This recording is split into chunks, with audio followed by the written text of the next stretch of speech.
Hello everyone. In this video, I will show you how to transfer money using the Bank of Ireland.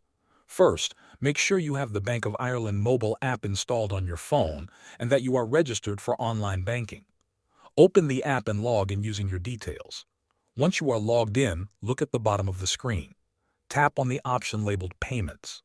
This will take you to the section where you can manage and send money. Next, tap on Send Money or Pay a Bill. You will now be asked to choose the account you want to send money from. Select the correct account from your list. After that, you need to choose who you want to send money to. If the person or company is already saved as a payee, simply select their name from the list. If not, you can add a new payee by entering their details, such as name and bank account information. Now enter the amount you want to send.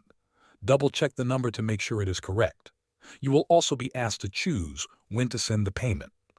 You can select an instant payment, a standard transfer, or set a future date. Review all the details carefully. When you are ready, follow the prompts to confirm the payment. You will be asked to enter 3 digits from your 6-digit 365 PIN.